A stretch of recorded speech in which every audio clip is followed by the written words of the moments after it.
pembelajaran kita pada pagi hari ini, kelas 1 sudah masuk di materi 4, yaitu aku dan keluargaku. Yuk mari kita mau belajar. Aku tinggal dalam satu rumah bersama keluarga. Keluarga adalah sekelompok orang yang mempunyai ikatan darah dan tinggal bersama di dalam satu rumah atau satu atap. Keluarga inti adalah keluarga yang terdiri dari ayah, ibu, dan satu anak. Nah, kalau catur warga terdiri dari ayah, ibu, dan 2 orang anak. Nah, kalau pancawarga terdiri dari ayah, ibu, dan 3 orang anak. Saudara yang lebih tua disebut kakak, sedangkan saudara yang lebih muda disebut adik. Orang tua dari ayah dan ibu disebut kakek dan nenek. Setiap anggota keluarga mempunyai tugas yang berbeda-beda. Ayah sebagai kepala keluarga yang bertanggung jawab terhadap kelangsungan hidup keluarganya. Tugas ayah adalah bekerja, mencari nafkah untuk mencukupi kebutuhan keluarganya, yaitu siapa? Istri dan anak-anak. Ibu bertugas mengatur dan mengelola rumah tangga. Ya, jadi seorang ibu ini adalah menteri keuangan, ya kan? Mengatur, mengelola keuangan di dalam rumah tangga. Ya, besok masak apa ya? Untuk menu sarapan pagi, makan siang, makan malam. Nah, anak-anak jajan seperti apa ya? Bisakah aku bikin sendiri? Nah, itu adalah apa? Ibu. Nah, ibu ini tugasnya sangat berat ya anak ya. Selain menjadi menteri keuangan di dalam rumah tangganya, mengelola rumah tangga ya, seorang ibu ini tugasnya apa? Mendidik, membimbing, ya kan? Mengarahkan anak-anaknya, nah, kan? Karena ketika kita bisa berbicara pertama kali, ya kan, itu yang ngajari siapa? Mama. Nah, otomatis ketika kita bisa berbicara pertama kali, itu yang dipanggil siapa? Mama atau mungkin ibu, ya. Nah, itu karena mama senantiasa hadir, ya, senantiasa ada bagi anaknya setiap waktu, setiap detik, ya, setiap saat itu ada untuk anaknya. Lah kalau ayah itu bekerja, ya, keluar ya dari rumah untuk apa?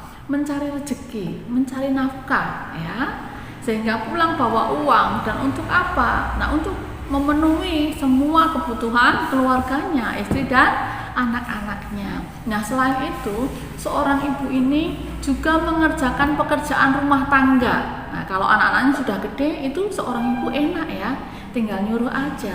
Oh, di sana tolong disapu nak. Kamu mencuci piring, ya, kamu yang cuci baju ya, kamu yang setrika. Itu enak kalau anaknya sudah besar. Tetapi kalau anaknya masih kecil, ya, otomatis semua pekerjaan rumah tangga itu dikerjakan oleh seorang ibu. Dari nyapu, ngepel, mencuci piring, mencuci pakaian, menjemur pakaian, menyetrika pakaian, ya kan? Kemudian belum lagi memasak.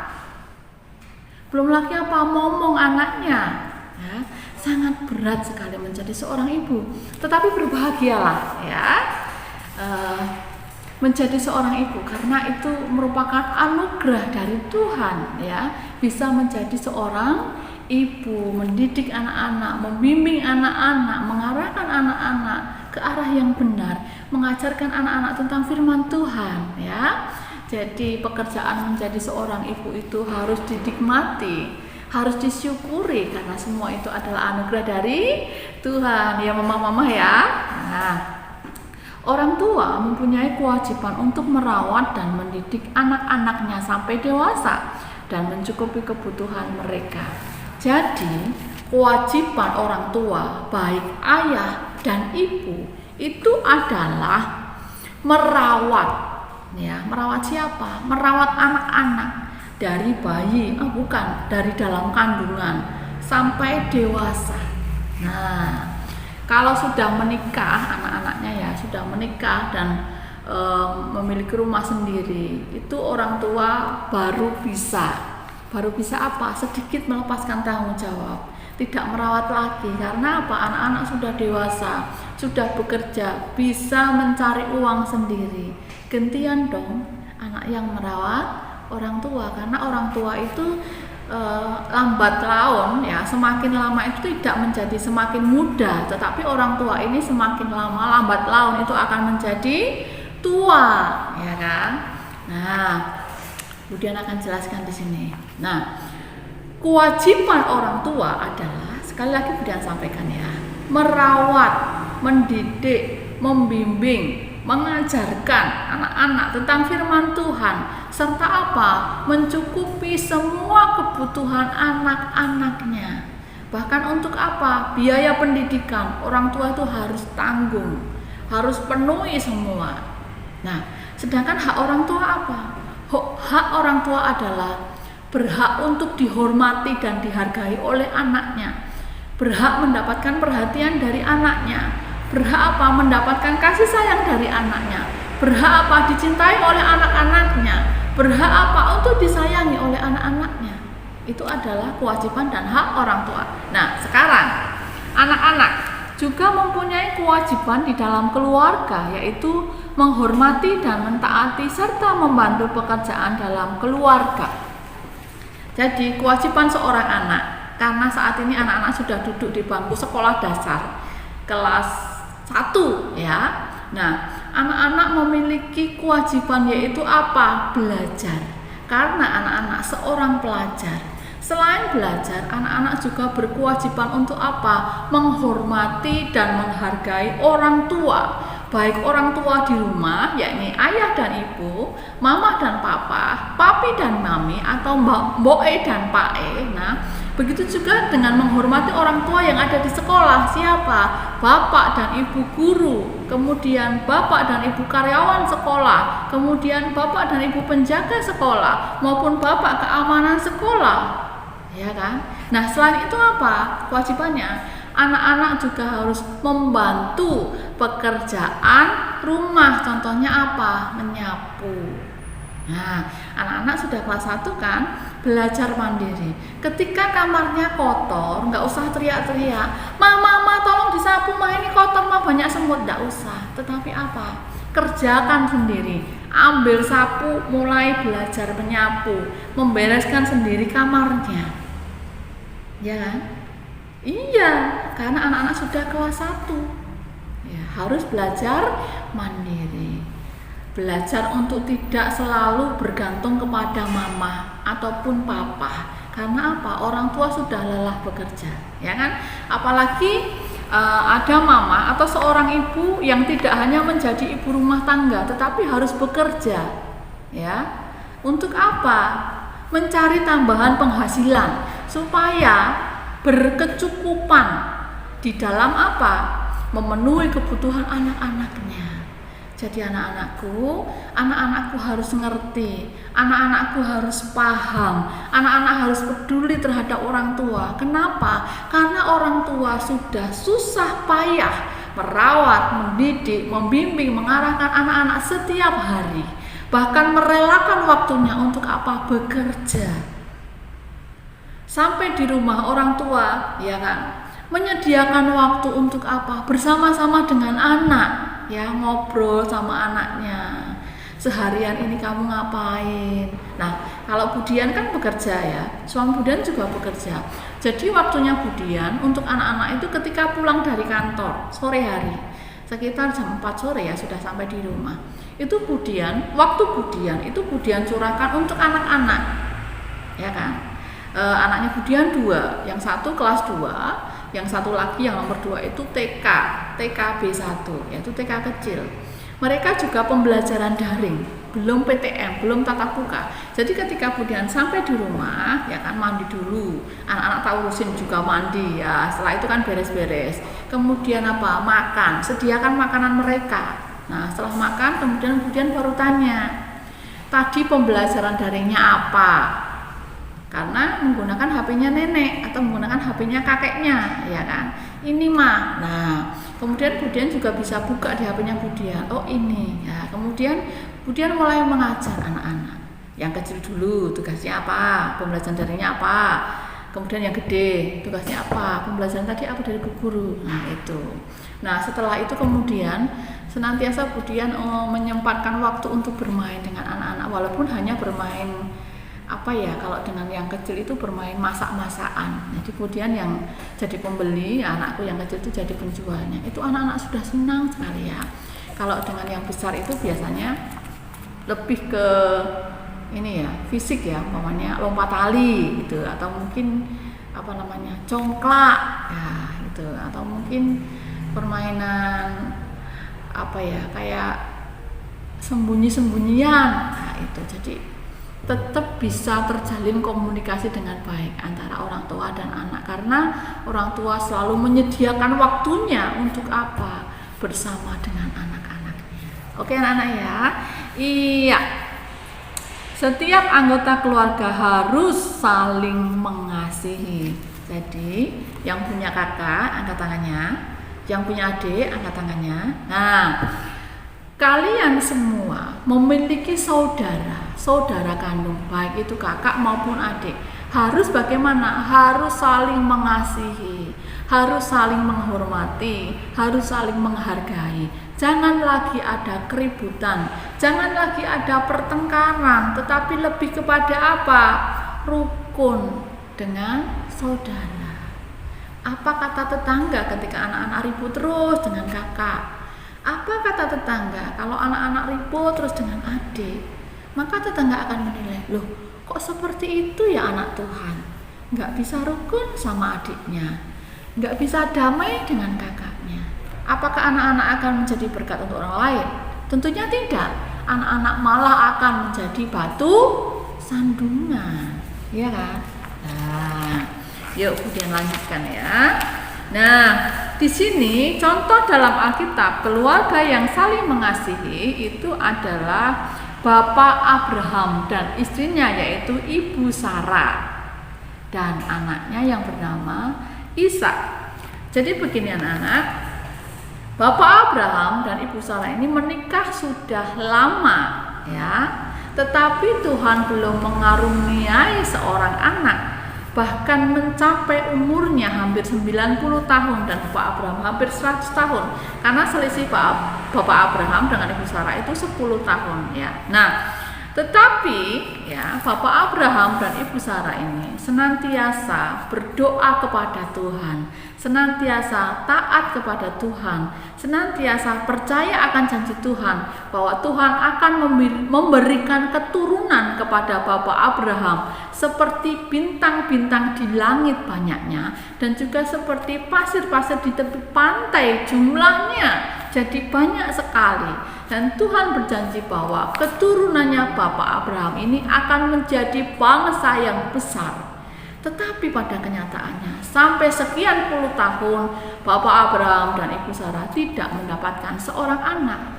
Tetapi Bapak Abraham dan Ibu Sarah tetap setia kepada Tuhan, tetap percaya kepada janji Tuhan, sampai pada waktu itu tiba ketika Ibu Sarah ini ya kan, berumur 90 tahun dan Abraham berumur 100 tahun, maka mereka mengandung. Maksudnya Ibu Sarah yang mengandung ya, di usia yang 90 tahun.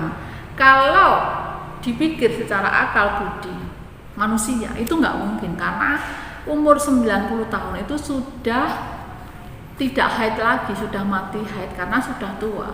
Tetapi apa yang mustahil bagi manusia itu mungkin, itu tidak mustahil bagi Allah. Nah, umur 90 tahun Ibu Sarah mengandung dan melahirkan seorang anak laki-laki dan diberi nama Ishak. Nah, arti nama Ishak adalah tertawa. Nah, mengapa diberi nama Ishak? Karena pada saat malaikat Tuhan memberitahukan kepada Abraham bahwa istrimu Sarah akan mengandung dan melahirkan seorang anak laki-laki. Nah, ketika Sarah mendengar itu, maka dia tertawa dalam hatinya. Ya, masa aku sudah tua, umur 90 tahun kok bisa punya anak. Maka malaikat Tuhan menegur Ibu Sarah, "Mengapa engkau tertawa?" Karena Ya, dikatakan malaikat itu kepada Ibu Sarah. Karena apa yang mustahil bagi manusia, apa yang tidak mungkin bagi manusia, itu mungkin bagi Allah. Itu tidak mustahil bagi Allah. Karena apa? Allah itu berdaulat di dalam setiap hidup manusia. Nah, gitu anak-anak ya. Nah, kemudian ya, oleh karena Abraham yang begitu percaya 100% kepada Allah, percaya akan janji-janji Allah tergenapi, ya, dan benar itu terjadi. Kemudian Bapak Abraham ini disebut sebagai Bapak segala bangsa. Nah, arti nama Abraham adalah Bapak orang beriman atau Bapak orang percaya. Karena apa? Iman Abraham diuji, ya kan? Begitu lama, puluhan tahun dia nantikan Tuhan, dia nantikan janji Tuhan, dan itu tergenapi di dalam kehidupannya. Amin anak-anak. Nah, kemudian Abraham dan Sarah merawat Ishak anaknya dengan penuh kasih sayang, dengan tanggung jawab, ya, mencukupi, memenuhi segala kebutuhan Ishak. Nah, ketika Ishak beranjak besar, kira-kira berumur 10-12 tahun, ya kan? Maka Tuhan berkata kepada Abraham, ya kan? Aku meminta anakmu untuk menjadi persembahan korban bakaran bagiku. Bagaimana ya reaksi atau respon Abraham? Apakah langsung menolak? Tidak Tuhan, itu kan anakku. Itu tidak dilakukan Bapak Abraham. Walaupun dengan hancur hati harus menyerahkan anaknya sebagai korban persembahan bakaran kepada Allah, dia katakan, baik Tuhan. Abraham tetap taat dan setia kepada Tuhan. Nah pada saat itu pagi-pagi ya, Abraham mengajak anaknya Ishak, karena sudah sedikit besar ya, umur kira-kira 10 tahun sampai 12 tahun, diajak ke Gunung Moria, ya kan? Nah, di situ sudah membawa kayu bakar, ya kan? Kayu bakar dan juga apinya, ya. Batu yang digesek-gesekkan begini, maka akan menimbulkan percikan api, dan itu kalau didekatkan di kayu bakar yang kering, maka itu akan mengeluarkan api, ya. Kemudian bersama pembantunya 2 orang, nah mereka berjalan. Nah, kemudian di tengah perjalanan Ishak bertanya kepada ayahnya Abraham, dia begini, Bapak, di sini sudah ada kayu bakar dan apinya, dombanya mana? Ya, maka jawab Abraham ayahnya begini, Tuhan Allah yang akan menyediakan dombanya anakku. Nah, kemudian Ishak, Abraham dan pembantunya 2 orang itu melanjutkan perjalanan sampai di Gunung Moria. Nah, setelah itu maka kemudian, ya kan, Abraham menata kayu bakar di atas mezbah. Mezbah itu seperti meja berbatu, ya, tempat untuk meletakkan korban bakarannya, gitu ya. Nah, kemudian diletakkan kayu bakar, Ishak disuruh tidur di atasnya. Ishak tetap nurut, tetap setia, tetap taat dengan perintah Abraham. Dia nggak berontak. Nah, setelah itu maka siaplah, ya, Ishak untuk dijadikan korban persembahan bakaran kepada Allah. Kemudian Abraham mengambil pisau, ya, dalam hatinya mungkin teriris-iris, ya kan? Anakku satu-satunya, penantian yang begitu panjang puluhan tahun, Tuhan minta.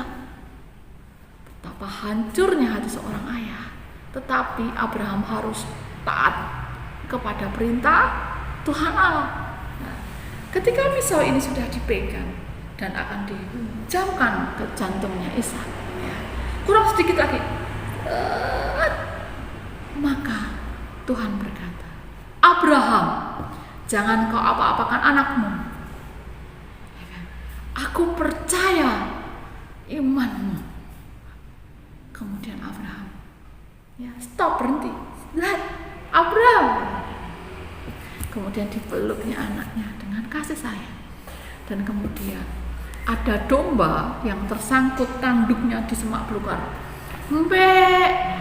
Kemudian Abraham berkata kepada Ishak, Tuhan sudah sediakan dombanya. Lah itu anakku. Nah, kemudian yang dipersembahkan kepada Allah apa? Korban bakaran dari domba yang tersangkut tanduknya di belukar dia. Nah, iman Abraham itu luar biasa anak-anaknya, di luar batas kemampuan manusia. Bahkan dia harus mengorbankan anaknya yang tunggal, hanya satu-satunya kepada Tuhan. Dia lakukan. Nah, maka dari itu Abraham, ya, arti nama Abraham adalah Bapa orang percaya.